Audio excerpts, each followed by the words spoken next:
Hello, welcome to Jyothi life channel. Friends ఎలా ఉన్నారు? బాగున్నారా? ఈరోజు చేయబోయే రెసిపీ ఏంటంటే బన్ను దోశ చేయబోతున్నా. అది ఎలా ప్రిపేర్ చేసుకోవాలనేది మనం వీడియో చూద్దాం. ఈ యొక్క కప్పు తోటి నేను 2 కప్పులు ఉప్మా రవ్వ తీసుకున్నాను అనమాట. ఇదే కప్పుతోటి పెరుగు తీసుకోవాలి. 2 కప్పులు ఉప్మా రవ్వ తీసుకున్నాను కదా, అదే కప్పుతోటి 1 కప్పు పెరుగు తీసుకున్నా. సాల్ట్ 1/2 స్పూన్ సాల్ట్ తీసుకున్నా. 1/2 స్పూను వంట సోడా. ఈ కప్పుతోటి 1/2 కప్పు వాటర్ పోసుకుందాం. మళ్ళీ తక్కువైతే మనము వాటర్ వేసుకుందాం. ఇప్పుడైతే దీంతో ఇలా మొత్తం చక్కగా ఇలా కలిపేసుకుందాం. చక్కగా ఇది మొత్తం ఇలా మొత్తం మిక్స్ అయ్యేటట్టుగా మనం ఇలా మొత్తం తిప్పేసుకోవాలి. మొత్తం ఇలా కలుపుకోవాలి. చూడండి, ఇప్పుడు ఒక 10 నిమిషాల పాటు మూత పెట్టేసుకొని మనం పక్కకు పెట్టుకుందాం. 10 నిమిషాలు అయిపోయింది. ఇప్పుడు మనం దీన్ని మిక్సీ జార్లో వేసుకునేసి మిక్సీ పట్టుకుందాం. చూడండి,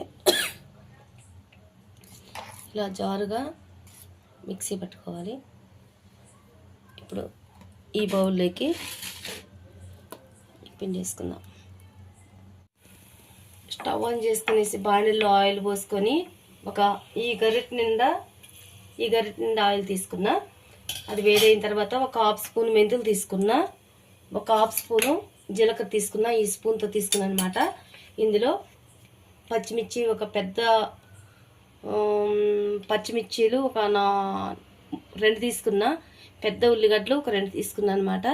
కొంచెం కరివేపాకు, 1 క్యారెట్ సన్నగా తురుముకున్నా అనమాట. ఇప్పుడు వీటన్నిటిని వేసేసుకున్నాం.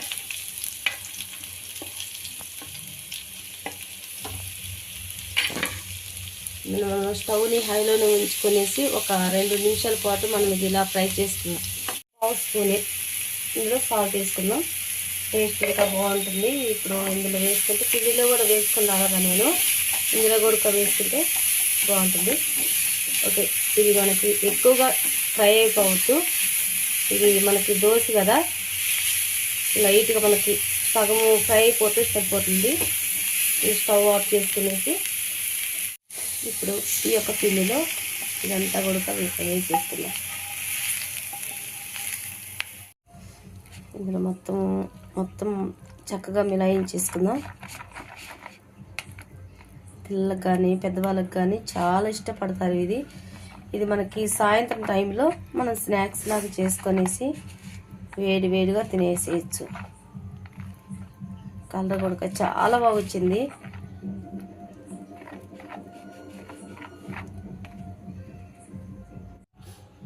ఇప్పుడు మొత్తం చక్కగా మిక్స్ అయ్యేటట్టు కలుపుకున్నాను అనమాట. దీన్ని తీసి మనం పక్క పెట్టేసుకుందాం. నేను స్టవ్ ఆన్ చేసుకునేసి ఒక చిన్న బాణలో పెట్టుకున్నా. ఇందులో మనకి 1/2 గరిటె నిండా ఆయిల్ వేసేసుకున్నా. మొత్తం ఇదంతా ఇలా అంతా అంటుకోవాలి. ఈ ఆయిల్ మొత్తం ఎక్కడ అంతా ఒక బాణలో కూడా ఈ గరిటె నిండా తీసుకునేసి ఒక గరిటెకి ఫుల్ 2 గరిటెలు వేస్తున్నా. ఇంకొక 1/2 గరిటె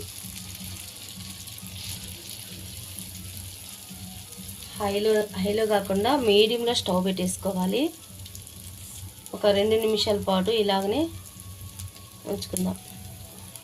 దీన్ని చక్కగా తీసేసుకున్నాం. సైలెంట్ మొత్తం ఇలా తీసుకొని అడుగట్టుకోకుండా విరిగిపోకుండా స్లోగా తీసుకున్నాం.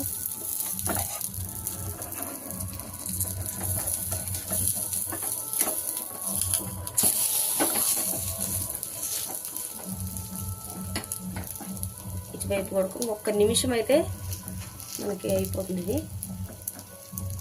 చక్కగా మంచి బ్రౌన్ కలర్లో ఈ యొక్క బన్ను దోశ వచ్చేసింది. అప్పటికప్పటికి ఒక 10 నిమిషాల్లోనే మనము ఇది తయారు చేసుకొని తినేయచ్చు. మనకి ఇంట్లో మన టయానికి తినే ఆకలి అయిన టయానికి మనకి ఏది లేనప్పుడు ఇంట్లో ఉన్నవాటితోనే ఇలా తయారు చేసుకోవచ్చు. ఓకే, ఇప్పుడు మనం తీసేద్దాము. ఫ్రై అయిపోయింది చూడండి, ఎక్కడ మాడిపోకుండా